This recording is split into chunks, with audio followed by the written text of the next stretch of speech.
সিসিটিভির ছবিতে ধরা পড়া এই ঘটনাটি কক্সবাজার সদর হাসপাতাল সড়কের। কক্সবাজারের ব্যস্ত হাসপাতাল সড়কে এরকম ঘটনা এখন প্রায় দেখা যায়। এই ভিডিওটিও একই শহরের।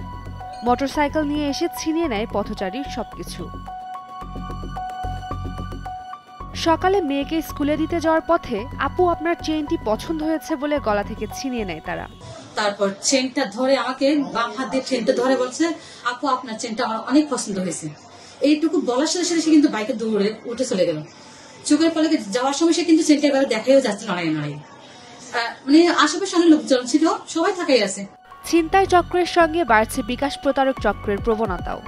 কয়েকজন দোকানদার জানান, ভালো মানুষের মতো বিকাশের দোকানে এসে প্রতারক ফোনটি চায় ফোন করার জন্য। মুহূর্তেই কোনো এক কৌশলে বিকাশে টাকা ট্রান্সফার করে অন্য নাম্বারে। সিসিটিভির ছবিতে পরপর প্রতারককে দেখা গেছে বিকাশ ব্যবসায়ীকে সর্বশান্ত করতে। আসছে খুবই অসহায় বলছে, মানে আমার বিকাশে কিছু টাকা আসবে, আমি বাড়ি যাওয়ার টাকা নেই আমার, এটা মোবাইল থেকে কল দিয়ে যাই ওরকম বলছে।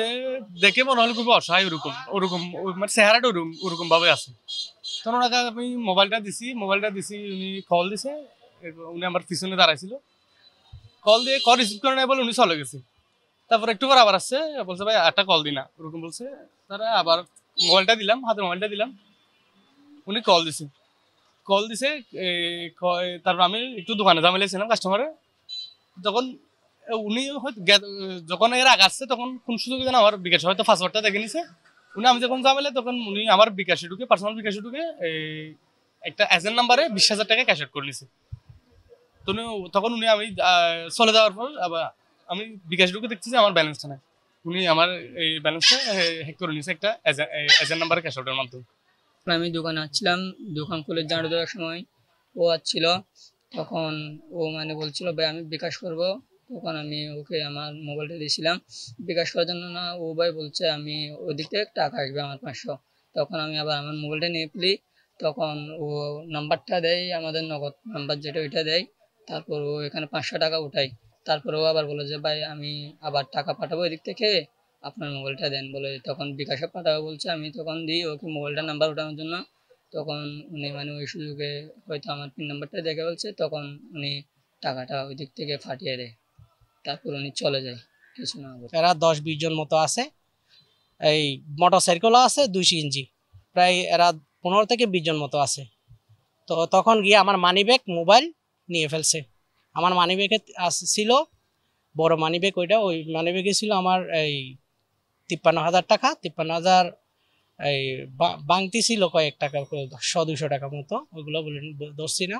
53,000 টাকা মতো ছিল, ওই টাকাগুলো নিয়ে ফেলছে, মোবাইলটা নিয়ে ফেলছে।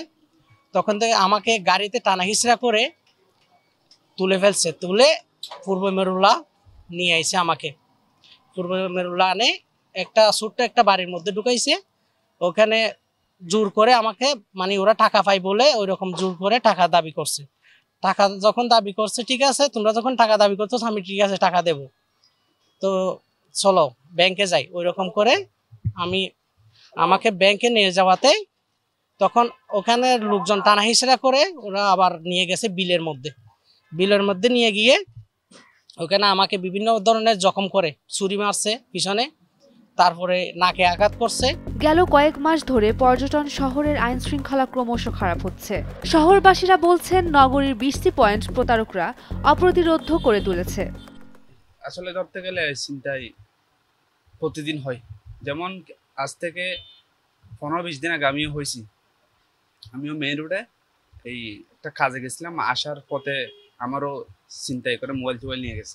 এখানে আসলে যে পরিমাণে প্রতিনিয়ত ছিনতাইগুলো হচ্ছে, আমরা আসলে এটা নিয়ে আসলে খুবই বলতে গেলে সারাদিনে হতগ্রস্ত থাকি। আমরা জানি না এই যারা ছিনতাইকারী তারা আসলে কিভাবে প্রশ্রয়গুলো পাচ্ছে আর কি। সো আমি এটা মনে করি যে আমাদের প্রশাসনের দৃষ্টি আকর্ষণ করবো, মাননীয় জেলা প্রশাসক মহোদয় আছেন এবং পুলিশ সুপার মহোদয় আছেন, ওনাদের দৃষ্টি আকর্ষণ করছি যে কক্সবাজারের আইন শৃঙ্খলা পরিস্থিতি এখন যেটা দেখা যাচ্ছে, কক্সবাজারে পর্যটন মৌসুমের ছিনতাই বেড়ে গেছে, কিছুটা আপনার চাঁদাবাজি হচ্ছে, দখলদারিত্ব হচ্ছে, বিভিন্ন এলাকায় খুন খারাপি হচ্ছে, কিডন্যাপ করে আমরা দেখেছি যে ডিসি পাহাড়ে একজন স্টুডেন্টকে হত্যা করা হয়েছে। চকরিয়ায় গেল 2 দিন আগে বেশ কিছু হত্যাকাণ্ড হয়েছে একই দিনে। তো এইসব বিষয়ে প্রশাসনকে আরো অনেক কঠোর হওয়া দরকার, প্রশাসনকে আরো বেশি অভিযান চালানো দরকার। এ নিয়ে কক্সবাজারের পুলিশ সুপার জানান, সিসিটিভি ব্যবস্থা দুর্বল হওয়ার কারণে তিনি ঠিকঠাক অপরাধী ধরার সহায়তা পাচ্ছেন না। আপনারা জানেন যে পুরো কক্সবাজার শহরটা সিসিটিভির আওতায় ছিল এবং আমাদের এই জেলা পুলিশের পুলিশ সুপারের কার্যালয়ের কন্ট্রোল রুম থেকে এটা কন্ট্রোল রুমে কন্ট্রোল করা হতো আমাদের। 5ই আগস্টের পরবর্তীতে এই সিসিটিভির যে অ্যাক্সেসটা আমরা হারিয়েছি এবং আমরা গত 2 মাস আগেই এই যথাযথ কর্তৃপক্ষকে আমরা এই সিসিটিভি ক্যামেরার একটা এস্টিমেট করে তাদেরকে দিয়েছি যে দ্রুতভাবে সিসিটিভি ক্যামেরার এই বিষয়টা ইনস্টল করার জন্য। এবং কিছু জায়গায় লাইটের ক্ষতিগ্রস্ত হয়েছে এবং লাইটের বিষয়টাও আমরা বলেছি। তো এছাড়াও আমাদের ছিনতাইয়ের বিরুদ্ধে প্রতিনিয়ত অভিযান অব্যাহত আছে। গত 5 আগস্টের পর থেকে কক্সবাজার শহরের এমন চিত্রে স্থানীয় সহ আতঙ্কিত সবাই। এসব ছিনতাই এবং প্রতারণার মাত্রা ক্রমশ বাড়তে থাকায় পুলিশের ভূমিকা নিয়ে প্রশ্ন তুলছেন শহরের বেশিরভাগ বাসিন্দা। উম্মে রুম্মান ক্রান্তি, ডেইলি সান।